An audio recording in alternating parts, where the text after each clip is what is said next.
ये जो दिन और रात का बदलना है ये हम रोज देखते हैं, लेकिन क्या कभी सोचा है कि ये रोज का अनुभव असल में एक बहुत बड़ा, एक बहुत गहरा ब्रह्मांडीय रहस्य है। बस कल्पना कीजिए कि एक अंधेरी रात में खुले आसमान के नीचे खड़े हैं, जहां करोड़ों सितारे चमक रहे हैं, लेकिन सूरज कहीं भी नजर नहीं आ रहा।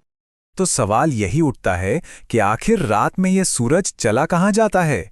ये एक ऐसा सवाल है जो बचपन में हम सबने कभी ना कभी जरूर सोचा होगा। ज्यादातर लोगों को तो यही लगता है कि सूरज कहीं डूब जाता है, शायद थककर सो जाता है या कहीं छिप जाता है। लेकिन क्या ये सच है या सिर्फ एक बहुत बड़ा भ्रम?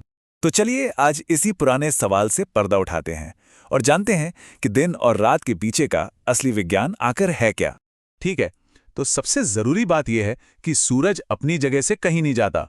वो न कभी डूबता है और न ही कहीं छिपता है। सच तो ये है कि हमारी पृथ्वी, हमारी दुनिया लगातार घूम रही है। दिन और रात का होना सूरज के डूबने का नहीं, बल्कि पृथ्वी के घूमने का नतीजा है। आइए अब इसे थोड़ा और गहराई से समझते हैं कि पृथ्वी का ये घूमना आखिर दिन और रात बनाता कैसे है। जब हम जमीन पर खड़े होते हैं तो हमें पृथ्वी कैसी महसूस होती है? बिल्कुल सपाट और स्थिर, है ना? लेकिन असल में ऐसा है नहीं। जब अंतरिक्ष से इसे देखा जाता है तो हमारी पृथ्वी एक विशाल घूमती हुई गेंद की तरह दिखती है, नीले और हरे रंग की एक बहुत ही खूबसूरत बॉल। और ये कोई छोटी मोटी गेंद नहीं है। इसका व्यास यानी कि डायमीटर लगभग 12,742 किलोमीटर है।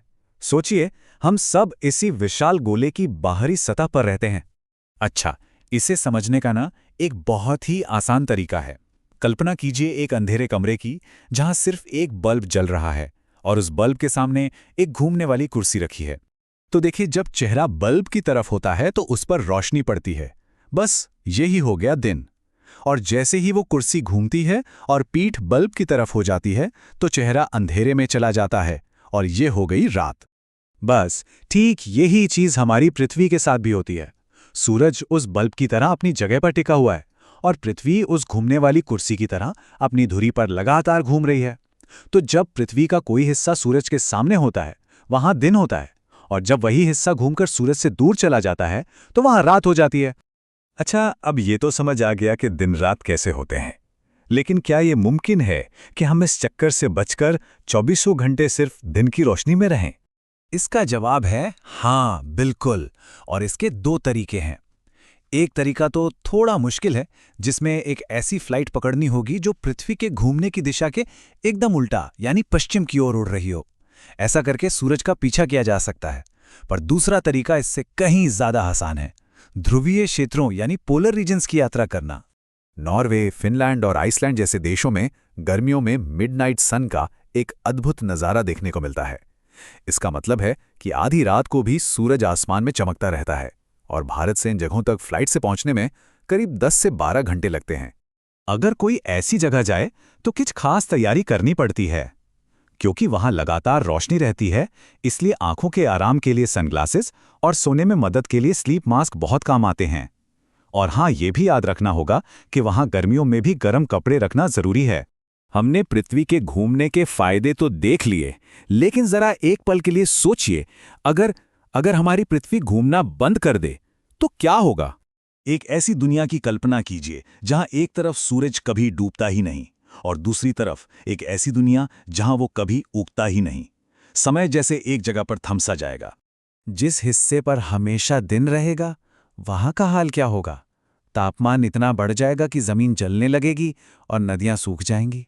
और दूसरी तरफ, जहां हमेशा रात रहेगी, वहां तापमान शून्य से भी बहुत नीचे चला जाएगा। सब कुछ जम जाएगा, पानी, पेड़ और जीवन भी। मतलब दोनों ही तरफ जीवन असंभव हो जाएगा। तो इसका मतलब ये हुआ कि पृथ्वी का घूमना सिर्फ एक घड़ी नहीं है जो हमें दिन और रात बताती है। ये तो वो इंजन है जो इस ग्रह पर जीवन को लगातार आगे बढ़ाता है। चलिए अब एक और भी दिलचस्प बात जानते हैं। आपको शायद लगे कि हमारी पृथ्वी एक ही रफ्तार से घूमती है, पर ऐसा नहीं है। और इससे जुड़ा एक खास नंबर है 1.7। अब ये क्या है? असल में वैज्ञानिकों के मुताबिक पृथ्वी के घूमने की गति धीरे धीरे कम हो रही है। हर 100 साल में हमारा दिन लगभग 1.7 मिलीसेकंड लंबा हो जाता है। ये बदलाव बहुत मामूली है, लेकिन ये दिखाता है कि इस ब्रह्मांड में कुछ भी हमेशा एक जैसा नहीं रहता। और ये बात हमें एक बहुत ही दिलचस्प सवाल पर छोड़ जाती है। अगर यही सिलसिला चलता रहा तो क्या लाखों साल बाद पृथ्वी पर एक दिन 25 घंटे का होगा? समय रुक नहीं रहा, लेकिन हाँ, उसकी रफ्तार जरूर बदल रही है।